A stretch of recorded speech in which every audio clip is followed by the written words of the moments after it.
So this is for unranked tree automata, but actually one can also see an unranked tree automata as a binary tree.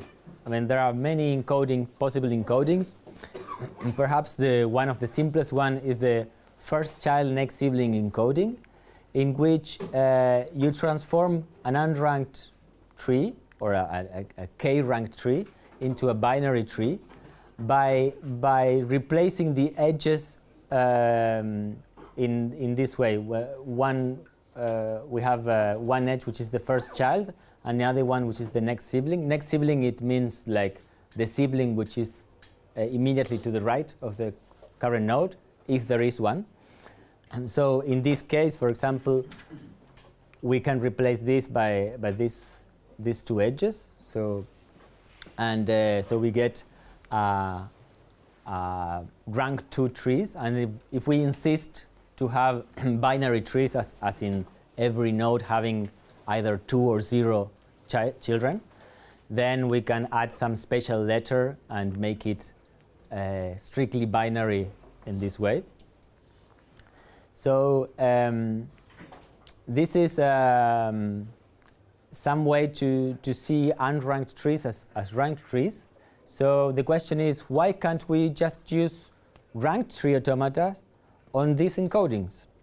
And the thing is that we can. There is indeed for every unranked tree automata, there is a binary tree automata, computable even in linear time, which recognizes the encodings of the trees accepted by the unranked tree automata.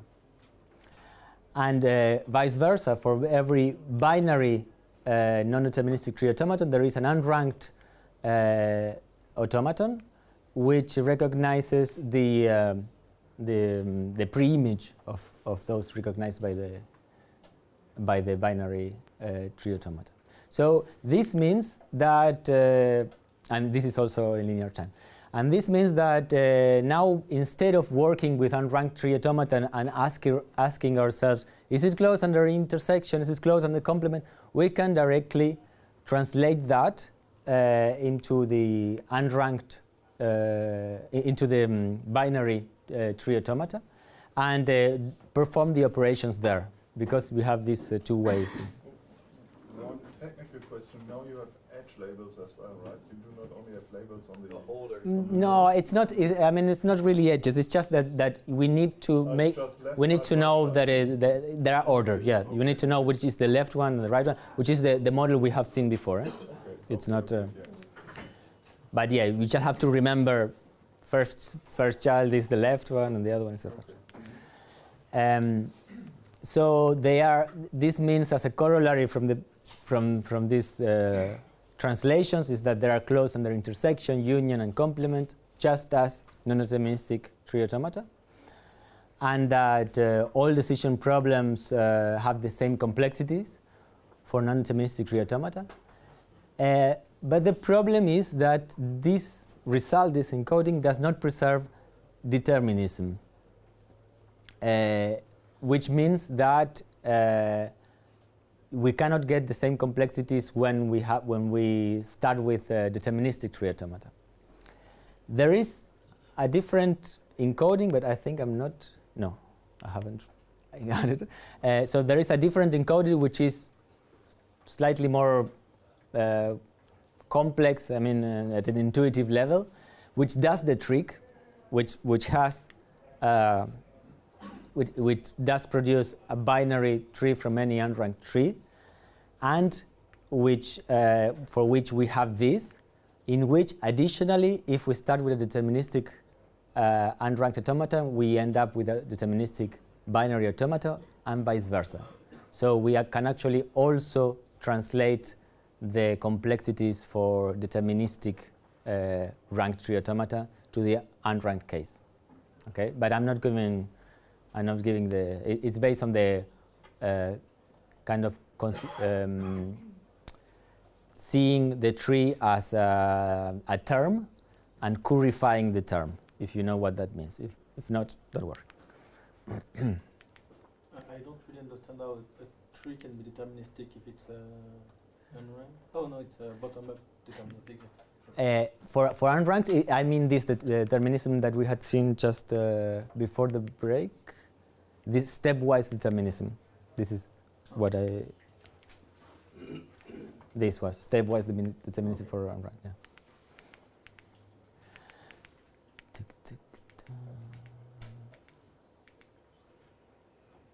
And so far we have seen automata as language acceptors, as defining languages for trees.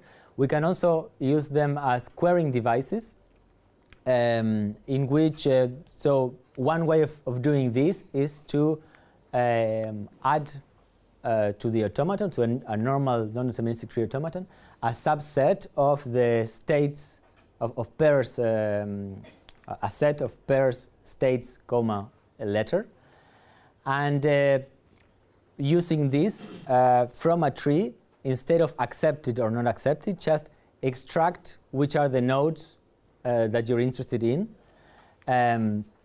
the following sense. So when applied to a tree, it outputs all nodes of the tree, so that there is some accepting run, so that labels the node with Q, and the node has letter A.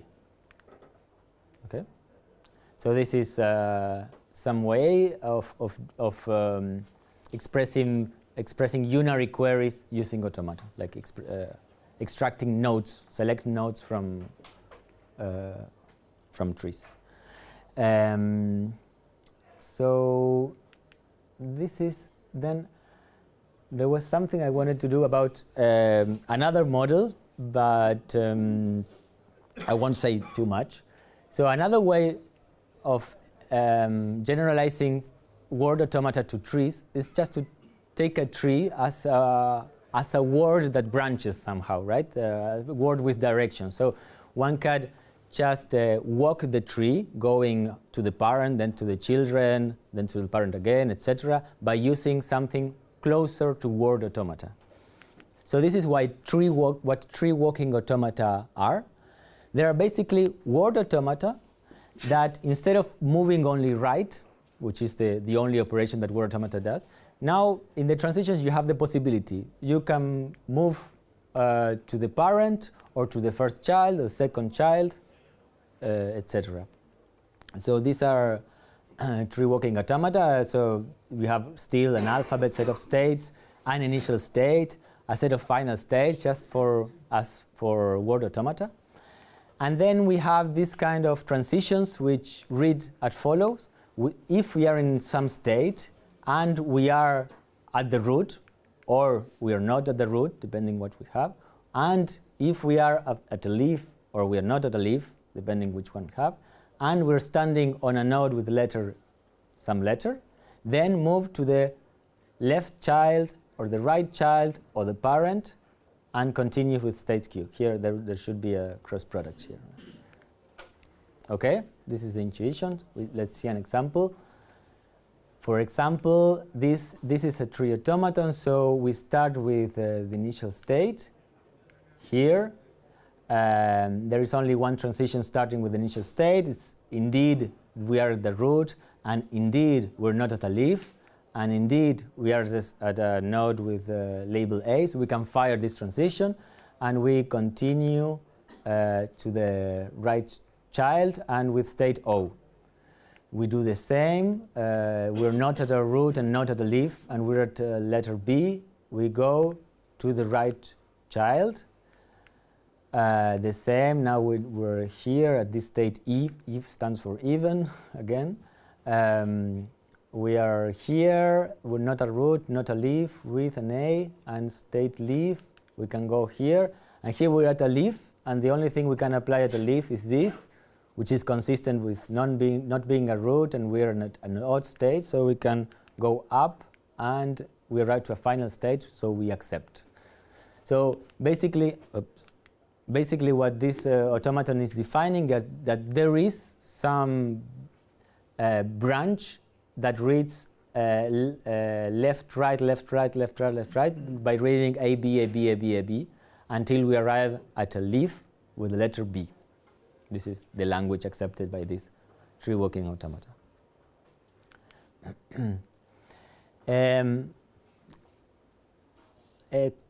Contrary to the non-deterministic tree automata, to the tree automata we saw before, determinism is not the same as non-determinism, which is not the same as alternation. Before we said that these three collapse. But actually, deterministic tree walking automata are a subclass of non-deterministic, which are a subclass of alternating tree walking automata. And in fact, alternating tree walking automata, it can be seen that basically we can mimic, we can simulate a non-deterministic tree automata. So actually, they are the same. They have the same expressive power, non-deterministic and alternating. So this is all I wanted to say for non-deterministic, for tree automata, tree walking automata. So now let's see about logic in what we're left with time. So until what time is it? Until noon? 12:30. Noon 30. Okay. Okay. So for logics, we will mostly work with monadic second order logic and first order logic, which are on the following signature. So we have here an unranked trees, and we will have these two relations, like the child relation, the next sibling relation, which I told you is the sibling immediately to the right. So we have these two relations, binary relations, and we also work with the transitive closure. I mean, in many logics we will see these are actually definable, but in some others they are not. So we will just have everything. So the child relation, the descendant relation, next sibling, and its transitive closure, which is usually called following sibling. And we will have also unary monadic relations for each alphabet letter, which stand for the current node has letter A. Right? So what is MSO or monadic second order logic? So you have seen yesterday relational calculus, which is what I will call first order logic. So this is first order logic extended with second order variables, monadic second order variables that range over sets of nodes. So basically we have some variables, capital variables, which stand for sets of nodes of my tree. And there are some lowercase variables which stand for nodes. And the operations we can have is like the node the node of this variable x is inside the set of this capital X, or there exists some set, let's call it X, so that phi holds, and phi can use X. Or the first order existential, there exists some node X, so that's phi. And we have, of course, Boolean combinations. We can ask for the letter of a node. And we have the descendant, child, next sibling, following siblings on nodes, of course, right? So, for example, we can define descendant. Actually, descendant is not necessary in the signature because it is MSO definable. It is definable as a monadic second order formula by using just the child. For example, how one could do this, we could say that for every set X containing small x, so that it is closed under the parent relation. That means for every z prime, so that z prime is child of closed under the child relation. So for every z prime, so that z prime is child of z, and z is in X, then Z prime is in X. So if it's closed under the child relation, then it must contain Y. So, okay. If we would say there exists some X such that this happened, well, it could be, I don't know, the empty set, well, or perhaps not. But if we ask this for every set, It can be the full set. Can be the full set, for example. Yeah, thank you. Not the empty, the full set. And if we ask this for every set, then this defines precisely the descendant relations. Is it clear? So, or we can define, of course, root as some node not having a parent, like there is no Y such that X is child of Y. I don't know if go to more. Okay. Another possibility is we can define that X is a node labeled A, which is some even depth. So how can we do this? For example, we can define first alt xy, which is basically that the alternate the members of X with the members of Y. So for every xy, if X is a child of Y, then X is in X if and only if Y is not in Y. So basically one of the two must be.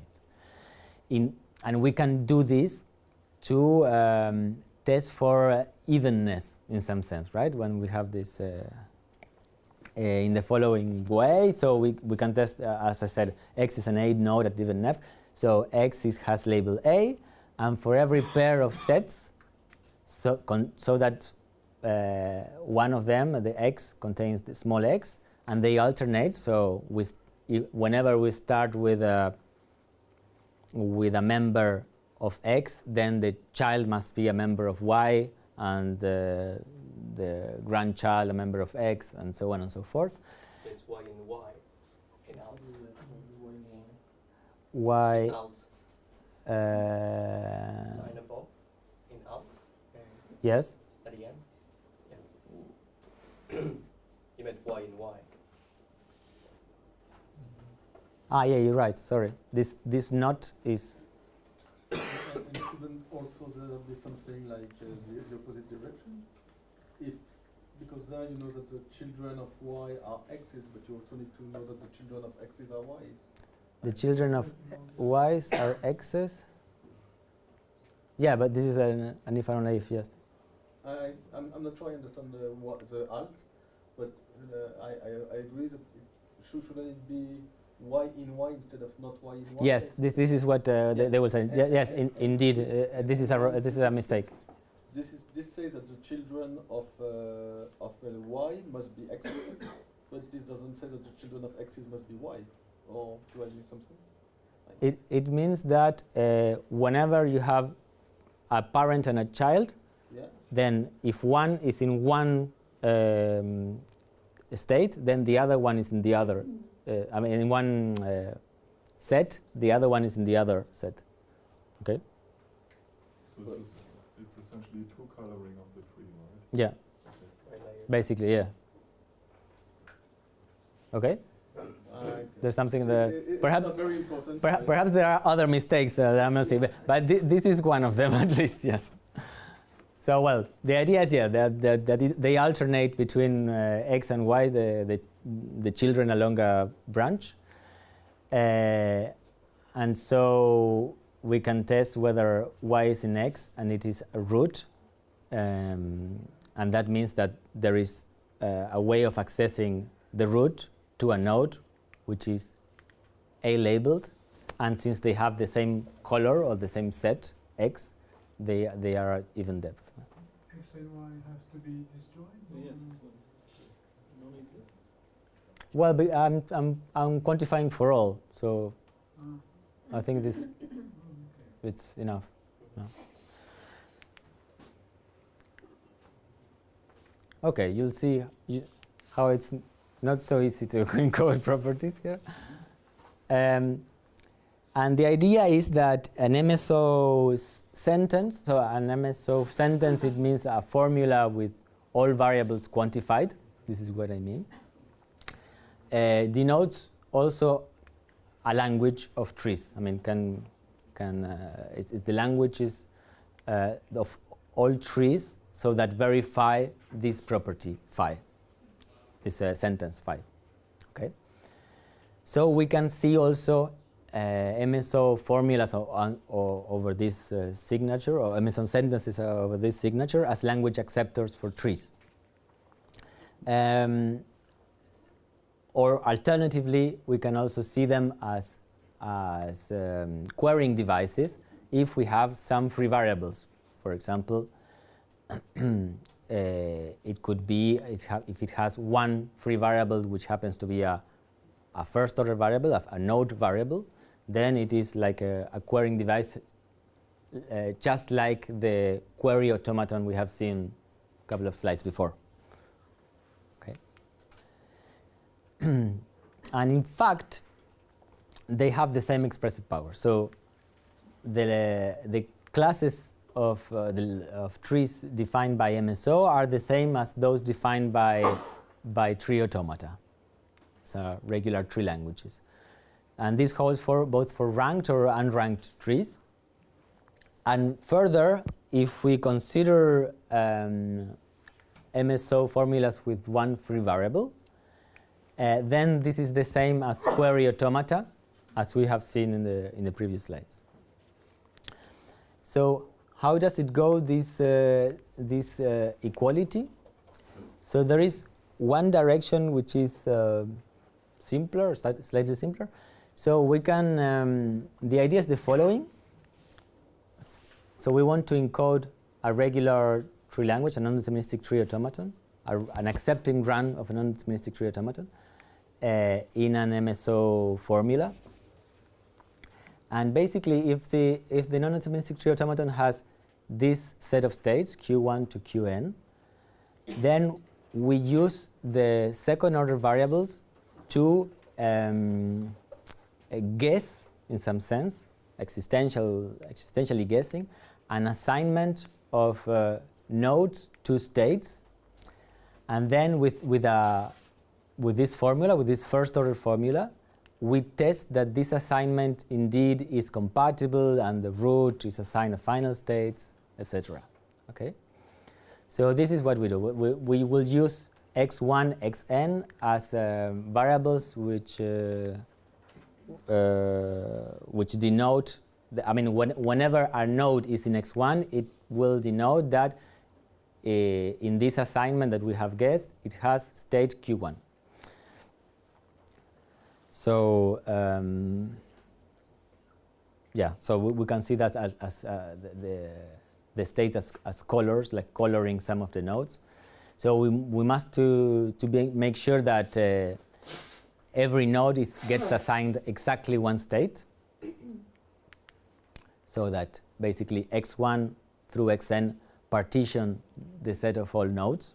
This is something I didn't write, but it's easy to express in first order logic, like something, it's like a universal property for all nodes, x1 in x1, xn in xn, etc. Then we can also test that for every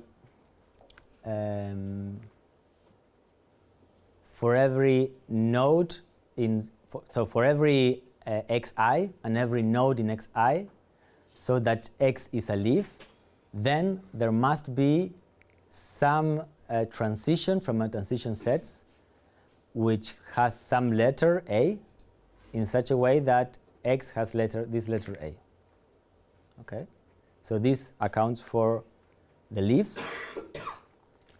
And we also have for the internal nodes, for every x, y, z, so that x is an internal node and has children y and z, and so that y is in big xj and z in big xk, then there must be some transition that reads xj, xk, some letter a and qi, so that x has letter a. Okay, and this is it. That's the. It's very simple, the translation. Is it clear? So this is for one containment, and the other containment is also very simple. So we want to, given an MSO formula, build a non-deterministic tree automata that recognizes the same language. And the trick is to encode. We will need to find a way of encoding valuations for variables, for second-order variables and first-order variables. And so suppose you're working with a formula with these variables. So we have n second-order variables and m minus n first-order variables. So we will encode valuations as m-bit strings. So strings from here, so that the ith bit is 1 if and only if the ith variable, the interpretation of the ith variable contains that node.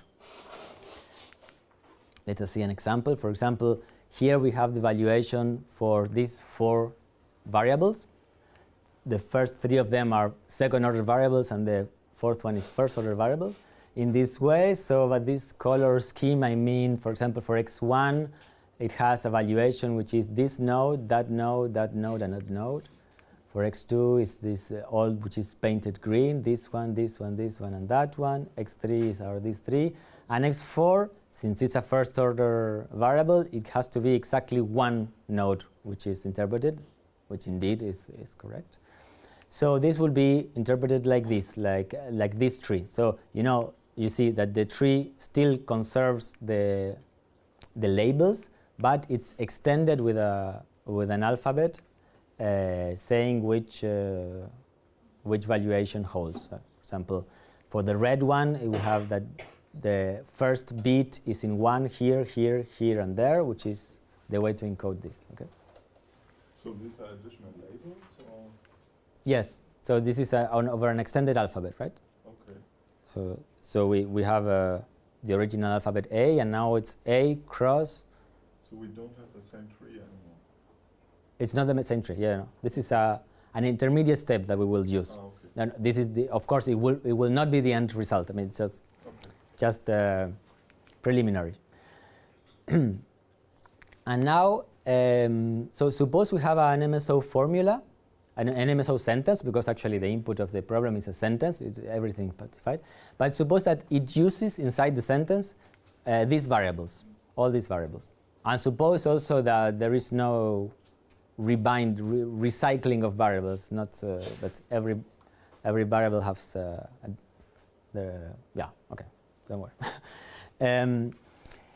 Now, using this encoding, we will build a non-deterministic tree automata recognizing all trees and valuations, and all trees recognize accepting this sentence.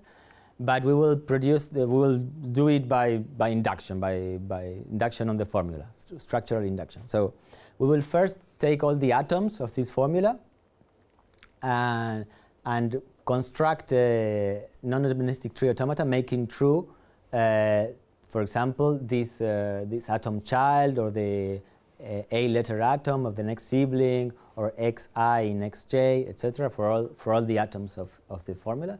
And this is very easy to do. I mean, to construct in a non-deterministic tree automata. Let us see one example. For example, if we have an atom which says the ith variable is a first-order variable and has letter A, well, then we produce a non-deterministic tree automaton, as I said before, over this extended alphabet, that will verify 2 things. It will verify that the ith, because somewhere we have to verify this, that the ith bit is indeed a first-order variable. That means that there is exactly 1 node whose ith bit is 1. This is very easy to verify with a non-deterministic tree automata. And we also verify that there is some node whose ith bit is in 1 and has label A. Okay? So this is the very simple. So what is this encoding? It is encoding all the valuations on a tree, making true this atom. Okay. Or for example, let's see a binary one. For example, next sibling xi xj. Then we test that there's exactly one node whose ith bit is 1, and the same thing we do for the jth bit. And then we find two siblings so that the ith bit and the jth bit are both in 1. I mean, so that the ith bit of the left sibling is in 1, and the jth bit of the right sibling is in 1. Okay? So building automata for this is very simple. Then we have Boolean combinations, but as we already have that these are non-deterministic tree automata are closed under intersection, union, complement. And finally, we have this existential quantification, either of first order variables or second order variables, but we just treat them, both of them, in the same way. We just take the automaton and just project the alphabet by dropping the ith bit. We just forget the ith bit. So in this construction, one should be careful that this always yields a non-deterministic tree automata. Even if we started with deterministic tree automata for this, it yields a non-deterministic tree automata. This is kind of unavoidable when we project the alphabet, right? Sorry, and this is it. So at the end, if this is a closed formula, this is a sentence, we will finish by dropping every possible bit, and we will end up with a language of the tree language on the original alphabet, which it will correspond precisely as to the language accepted, recognized by the MSO formula sentence. Is this clear? Or is there something? No? And I have yes. one more question. In the first simulation, actually, the MSO sentence was existential, right? So does this show that existential very good point. MSO and general MSO are equivalent? Yes, right? Right. So this means, since it's equivalent, it means that there is a normal form of which is like this. Like we have just existential quantification of second order formulas, second order variables, sorry, and then a first order formula. So on trees, this is a normal form. And yeah. this is only true on trees, I guess, right? Yeah. Yeah, but On words as well, of course. Yeah. If it's on trees. You can even have only one existential quantifier, don't you? Of second order. Yeah, by simulating the I didn't. tuple. For words, you can do that. By simulating how? What? The n tuples. Ah. Okay. Perhaps. I don't know. For words, it works. Okay. For trees, Okay. I'm not sure, but perhaps even can be only one. Okay.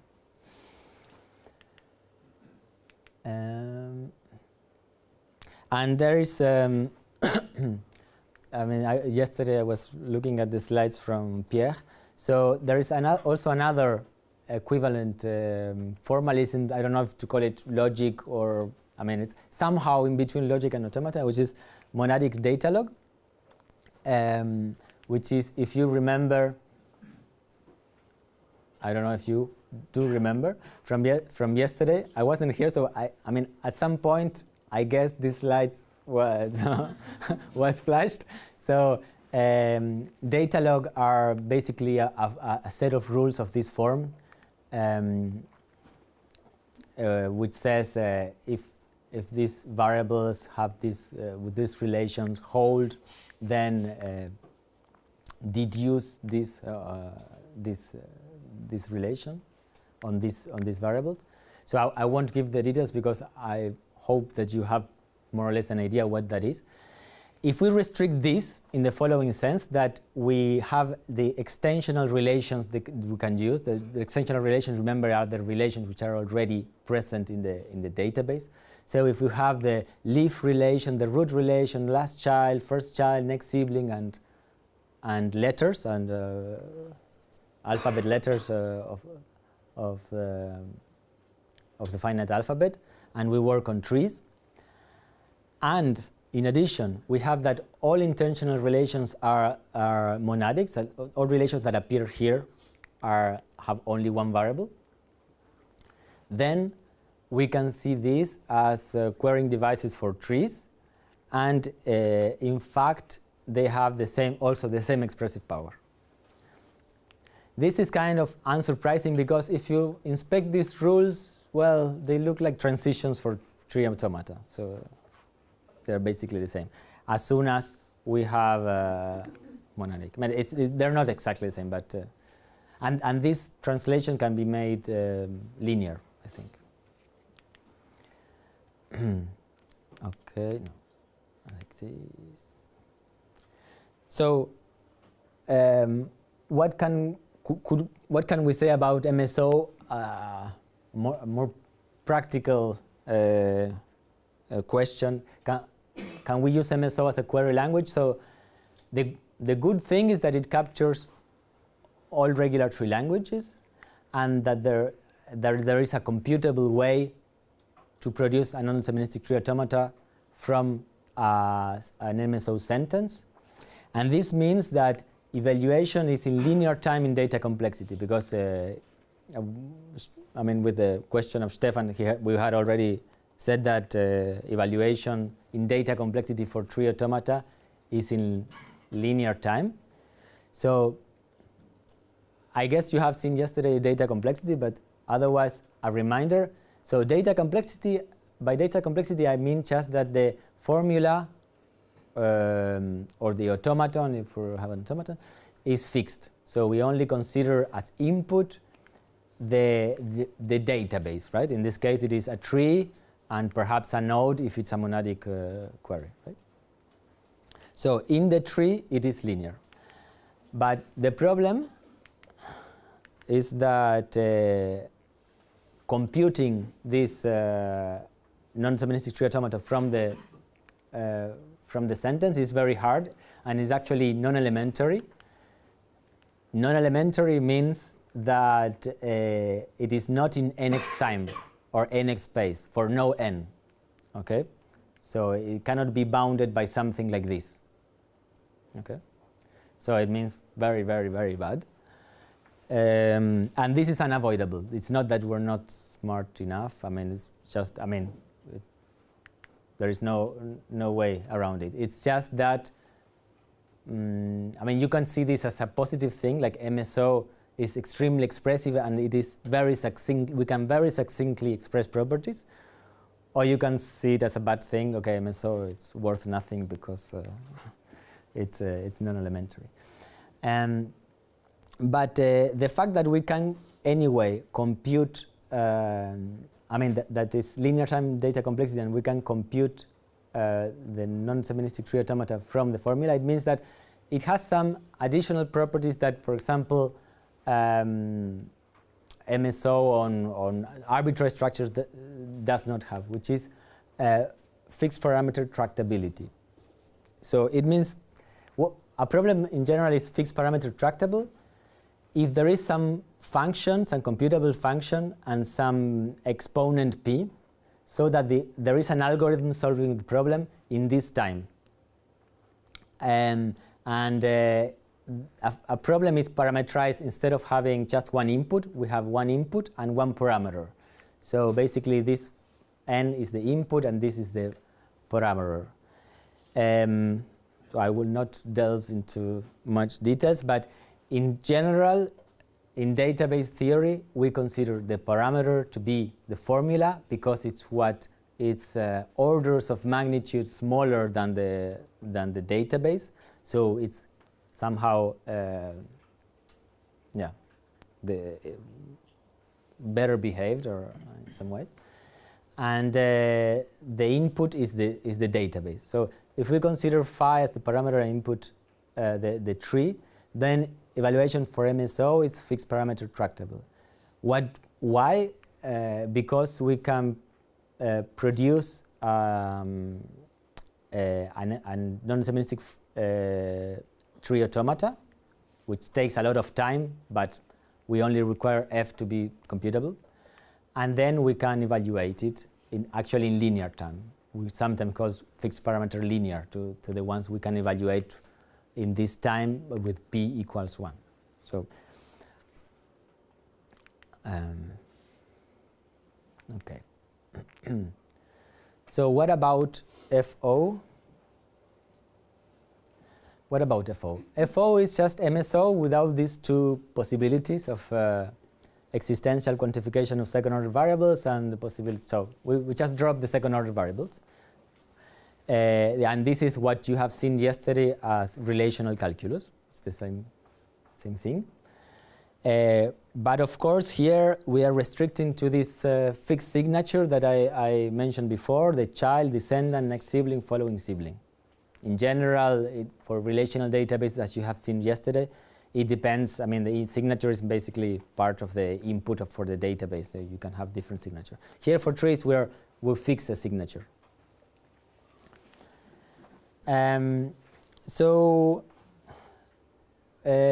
one possibility is to have first order logic restricted to two variables. So this is just to make the link with languages which are actually used on the web. So languages used in the web are very close to first order logic with two variables, and I will make this precise now. First, what is first order logic with two variables? It means that we have two variables, but we can reuse the variables. It's not that you can just test child and nothing more. We can reuse the variables, and in this way we can produce things which are, those of you who know what model logic is, we can encode things like model logic formulas.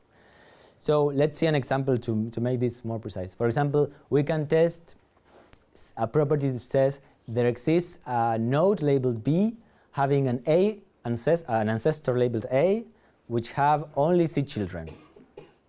This, by this I mean that have all its children are labeled C. So how do we do this? So there exists some X, which is labeled B, and there exists some Y, which is a descendant, and it's labeled A. And now we're left with no more variables. We have used X and Y, but then we can reuse the X variable because we don't need to use it for testing this property. It says, and for all X, so here we're rebinding variable X. For all X, if X is a child of Y, then X must have label C. Okay, so you could have things, deeper chains of, for example, there is a path of depth 5. These are the kind of things you can express with FO with two variables. Okay, and one could also consider unary formulas on FO with two variables, which have one free variable, one of the only two we are allowed to use. It has a free variable. And it turns out that unary FO2 is an expressive power is the same as the core XPath, the so-called core XPath, which is XPath is perhaps the most widely used node selecting language for XML used in real life applications.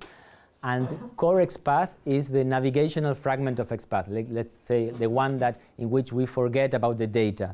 Remember the strings and comparisons with whether the attribute has ID 5 and things like that. So we just take the navigational core with the ability to navigate and to test for, of course, for attribute names and for tag names that we're allowed to do. And we end up with core XPath. So let me show what is, I won't show this equality, but let me give more details about what is core XPath, how it works. XPath is a two-sorted language. That means there are two sorts of expressions. There are node expressions, which will denote unary relations, and path expressions will denote binary relations. And they are interdefined in the following sense. For a node expression, we can test whether the node has letter A or any Boolean combination, or we can test for this. This tests from the current node there exists some other node which is reachable through the binary relation represented by alpha, and alpha is a path expression, as I will show now. So, for example, the trivial path expression is epsilon, which means the identity relation, the relation which says x comma x for every node x. So we just stay where you are. Then you have the child relation that I will write like this: father, descendant, ancestor, next sibling, previous sibling, following sibling, and precedent sibling. I don't know how it's called really. And then you can have composition of binary relations in the usual sense. And very important, we can also make node tests in the middle. So this path expression, it says all those pair of nodes denoted by alpha, so that the second component of the pair verifies the property denoted by phi. Let's see an example. So let's see exactly the same property as before. There is a B node having an A ancestor, having only C children. It's a bit more ugly to write it in XPath. But the idea is as follows. So here, by using the ancestor and descendant, we can basically reach every node. So that we can simulate an existential quantification. So there is like, well, go up and down and end up in some node, ancestor descendant. And but the node in which you arrive has to verify this. These brackets here, it's a node expression which tell you what property the arriving node has to verify. Well, what it has to verify that it's a B node, it has a label B, and from that point there must be some other node reachable. So we use these brackets, angular brackets, saying that it has to be an ancestor. So we navigate to an ancestor and we test something again. We test that it's an A node and has only C children. Only C children, it means it's not possible to reach a node by going to a child and testing that it is not a C. It's like having a logic we only have existential quantification. So whenever we have to use a universal quantification, we have to say not exist not, basically. This is what we're doing here. Okay, is it clear? So where do we start in the beginning? Do we start at a specific node, or?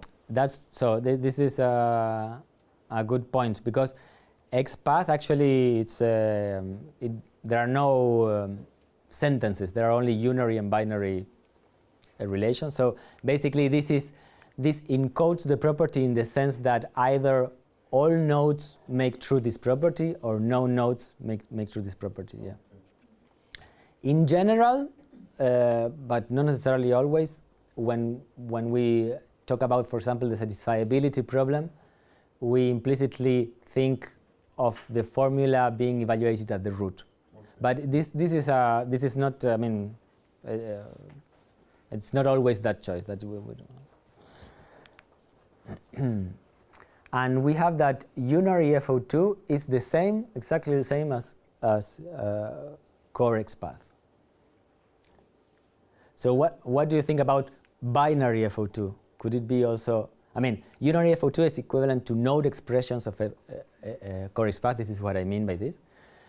And one would like to also to have for binary for path expressions. But what is binary FO2? Well, binary FO2, there's not much one can say. For example, we cannot say with binary FO2 whether one node is the grandchild of another one, because either we can test a unary property on one of the two free variables or on the other one, but we can only link them with the descendant, child, and the signature we have.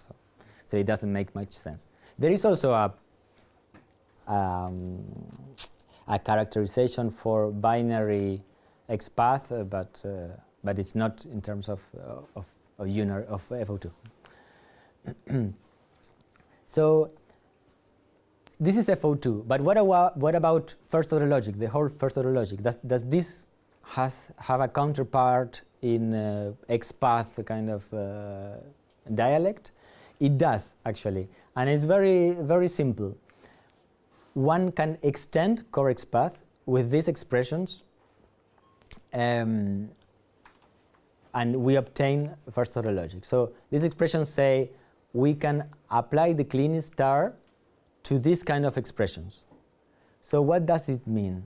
Applying the clean star here, it means that there exists a descendant path whose every node verifies psi.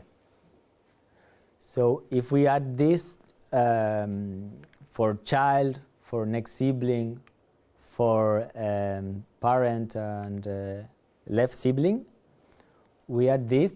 Of course, note that these are things which are very easily expressible in FO2, right? There are two nodes, and you quantify everything in the middle, verifies psi. So it is very easy to see that that actually it is captured by FO, and it turns out that actually it is equivalent. So there's not there's nothing else that we need to add to get full first order logic.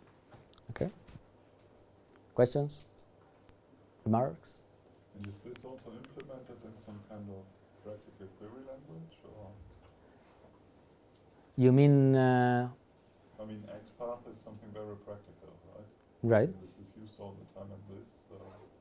Do they have this in their implementation? If conditional XPath is used in practice, you mean?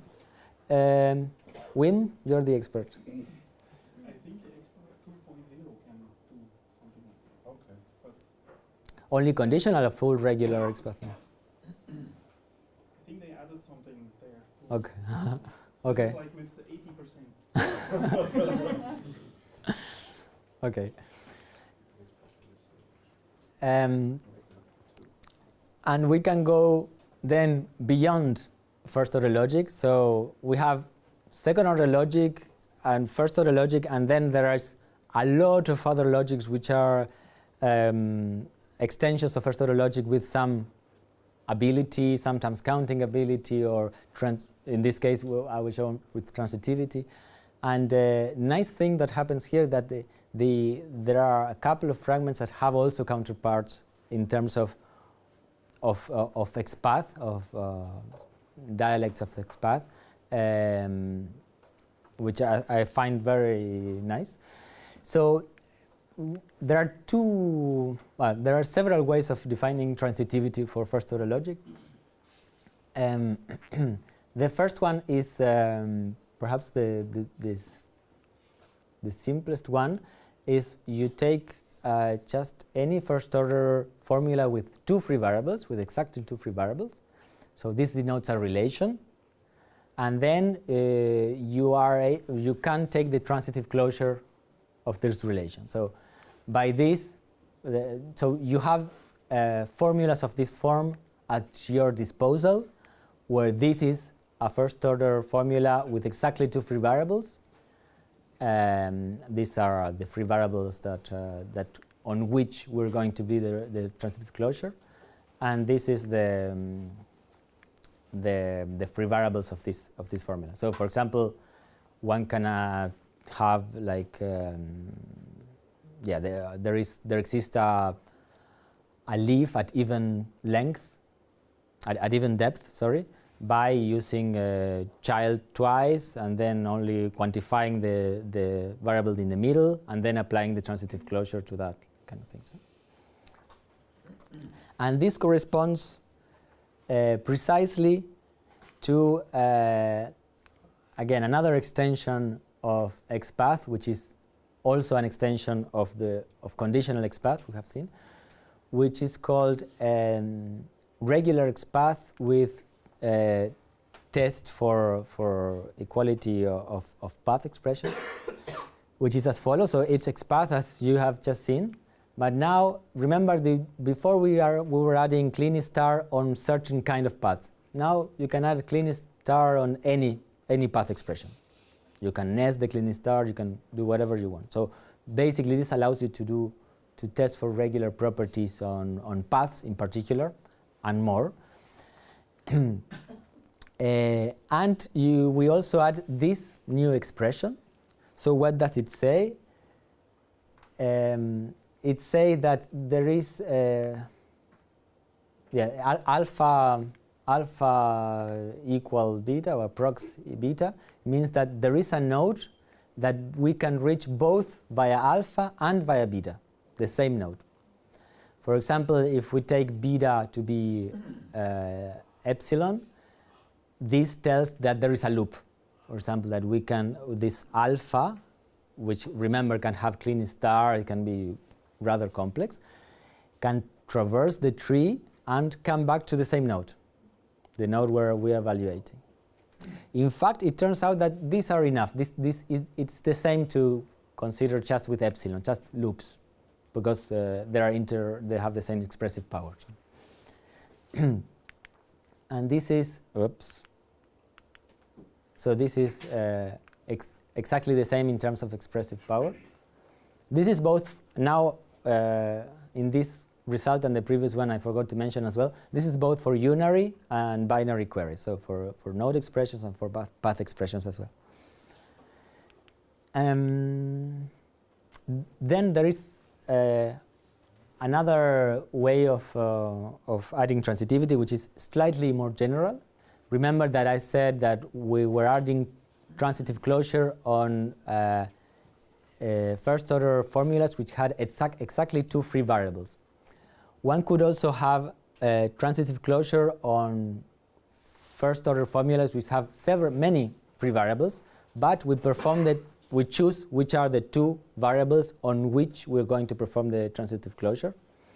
This is usually called monadic transitivity. So we have just general formulas, but we say, well, the transitive closure will be performed on x1 and x2, for example. And this adds more expressive power. I mean, I don't know if it adds, okay. It's more general. And then we have something which is equivalent also to FO with this monadic transitive closure, which is regular XPath with an operator which is as follows. This W operator is like the relativization operator. So it is already, I mean, there are some temporal logics that have this kind of things of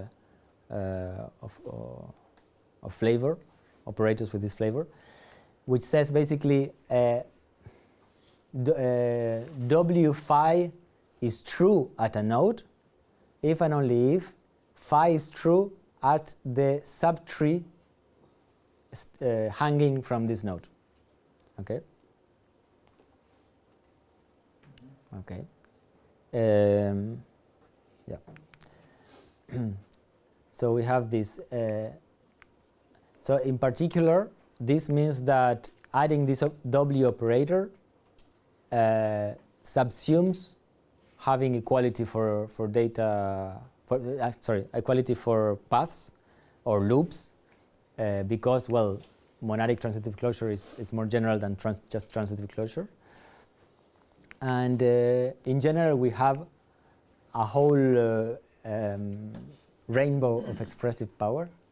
So we have first order logic with two variables, which correspond to the navigational core of XPath. If we add with this conditional XPath just with child phi star things, we get exactly first order logic. Then we can also add with regular XPath, which to the best of my knowledge doesn't correspond to anything. There is no characterization there. No. And then there is transitive closure FO, which is exactly regular XPath with this possibility of testing for loops. And then there is first order logic with monadic transitive closure, which is regular XPath with this relativization operator. And then there is monadic second order logic. There is this solid lines, it means that there is indeed a change of, they're really more expressive. This dotted line is the only thing that I think it's still open, that it's not known that if this adds expressive power or not. Yes? So what is known about decidability of this You mean decidability of satisfiability? I start with an MSO formula and I want to know whether it's somewhere. That's a good question. For FO, this is open. Oh, for FO, if it's F1 also. Yeah. So starting with the NMSO, asking whether it's... This is a meteorized problem. Okay. So I guess that for the other ones as well, since it's the most natural, no. But I don't know, perhaps there are for some, perhaps for FO2, it could be, yeah, I don't know. Luc didn't do something on FO2? Luc, yes, but He's around or not? well, he's not. I mean, Luc did this, Okay. but perhaps, perhaps also. So we can also have, within first order logic, or conditional XPath, if you want, we only saw FO2, but there are other ways of restricting the expressive power of first order logic. So it's 12:30, right? I have to. Which is by, for example, restricting to the existential, so to the positive XPath fragments, or to the existential positive first order logic, without disjunction or things like that. And this gives rise to wealth of varieties of kind of patterns.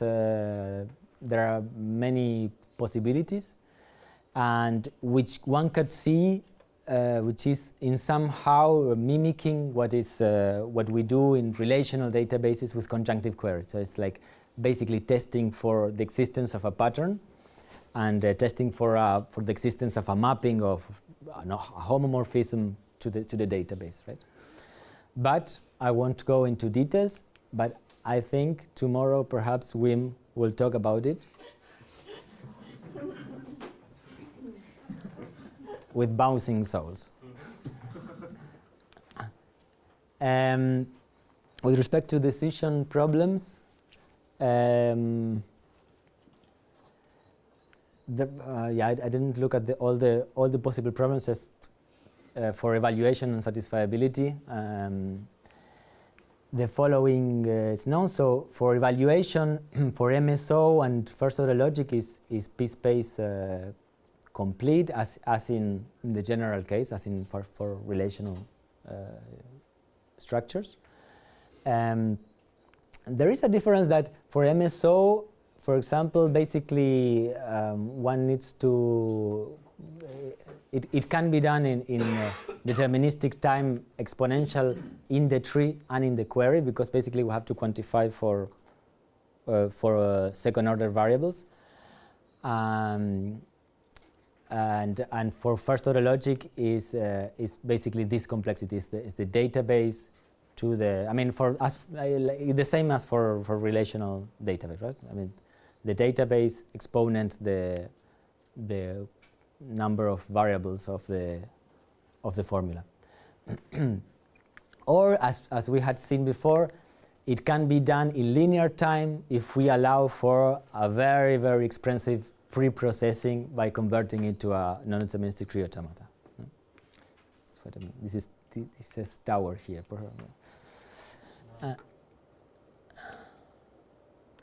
Okay, so there's a trade-off. This is for this. Yeah. Okay. You can see that's it, or you can see that none of them you will ever run it on a computer.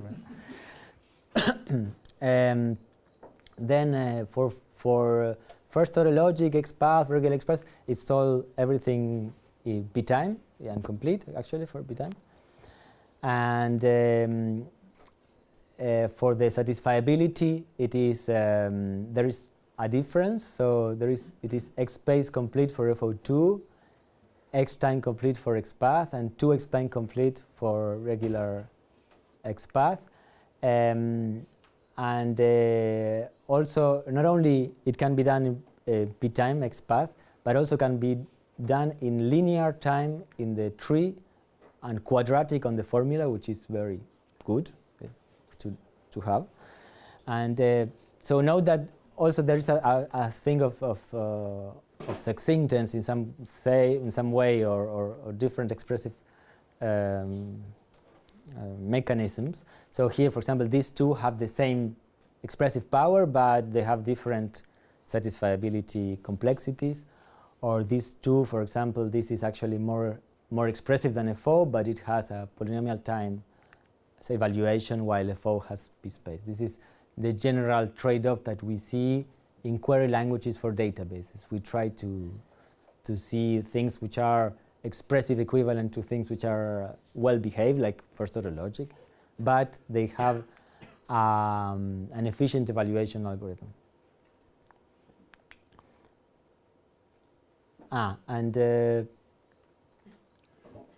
So this is a slide from yesterday, which says Cox's theorem. So basically, it says that first-order logic is the same as a relational algebra on arbitrary relational databases, and as a consequence, all these ideas and these methods can be applied also to relational databases, which in some way resemble to a tree. And we will, for all, if we can restrict relational databases to those that resemble somehow to a tree, we get a decidable satisfiability problem for MSO or for relational algebra, if you want, and fixed parameter tractable evaluation. So I won't define what it means to resemble a tree, but there is a way to define this. It's called tree width. So classes of bounded tree width still preserve these good properties of trees, even though we're working on relational databases. Oops. Okay, this.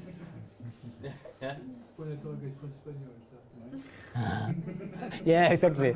It was natural for me because I thought, oh, this is an opening question mark.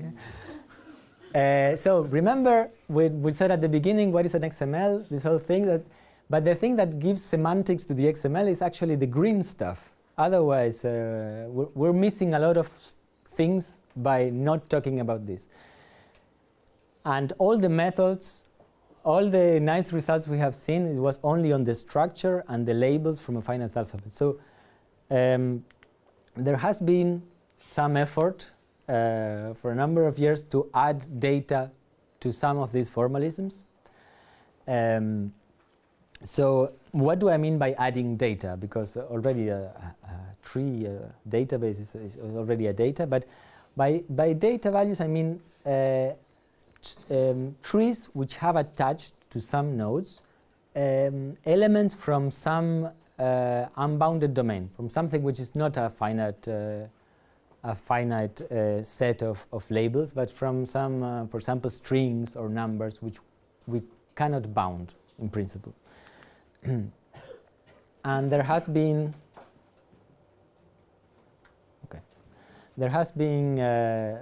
extensions of both automata and logic to manipulate labels from some fixed finite sets extended to infinite sets. So in particular, instead of a tree, now we can consider a data tree, which is as follows. So a data tree, it can still be ranked or unranked, ordered or unranked, or unordered, but it is over every node carries a label from a finite alphabet and what we'll call a data value from some infinite domain, which, depending on the formalism, it could be important to know which domain it is, like if it's strings and or numbers. But in general, since we only care about equality, perhaps any infinite domain will suffice. So for example, this is a data tree. So with the natural numbers as data domain and AB as the set of labels. And for automata, where there are also many ways to extend automata, perhaps the most popular one is to add registers. So what does this mean? Is like now the automata have a number of registers, let's say 2 registers, and along the computation, the transitions, not only do they just change states, but they can also test whether the data value contained in the current node is equal to some data value contained in the first register, for example, and proceed only if they are equal and otherwise not. And can also, as part of the actions, not only continue with a certain state, but also store the current data value in register 2, for example. And this yields a family of automata, register automata, which have different flavors depending on how many registers we have, if we have alternation, if not. So there are many possibilities there. And we also can add data values comparisons to logics. For example, to first order logic as before, we could add another binary relation in the signature which says these 2 nodes carry the same data value, for example. In the case of XPath, this is done a bit in a different way because it's more like a temporal kind of language, which is done as follows. So this is core XPath as I had defined before. So we have these 2 new forms of expressions, of node expressions, which says, this one says, from the current node, there are 2 nodes. Sorry, here it says alpha equals alpha. Let's consider alpha equals beta. So why don't you enlarge a bit the... Yeah. Good idea.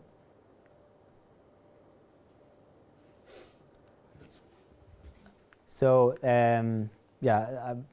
so there are 2 expressions, alpha and beta. So consider this a beta and this as well.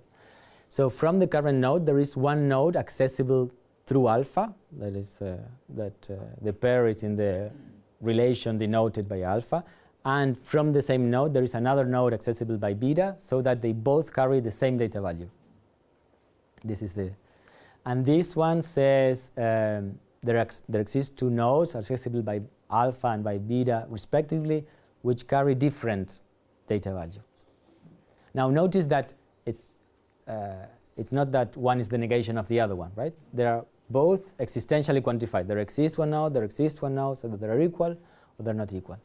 So negating this, it means for every pair of nodes accessible by alpha and beta, they are non-equal. So basically is disjoint the data values accessible via alpha from the data values accessible via beta. And this one, if you negate this, it says there exists at most one data value accessible with some path expression. Well, one can express things like that. So now we can express, for example, the current node has an A ancestor with the same data value as a B child. So from the current node, there is an ancestor labeled A, which has the same data value as some children from the current node labeled C. This is the thing. Questions? No? Generic? Can you just go back for a second? Yeah.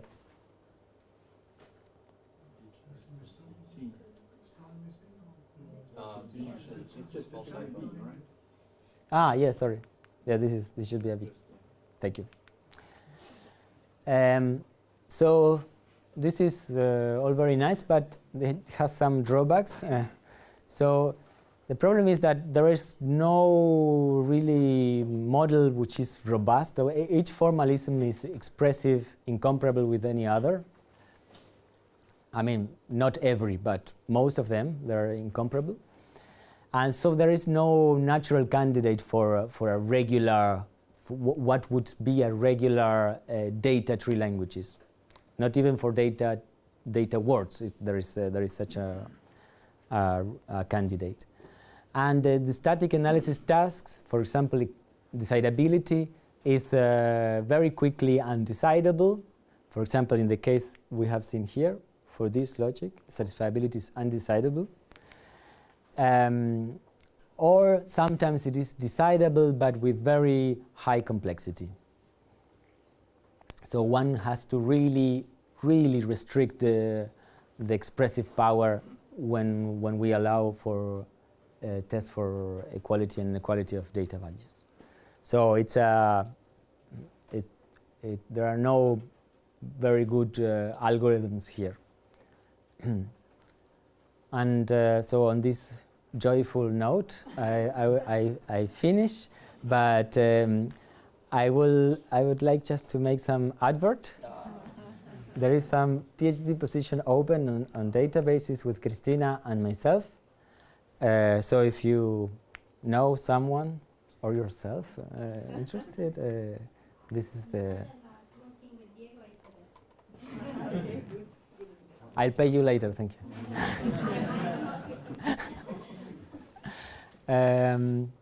So that's it.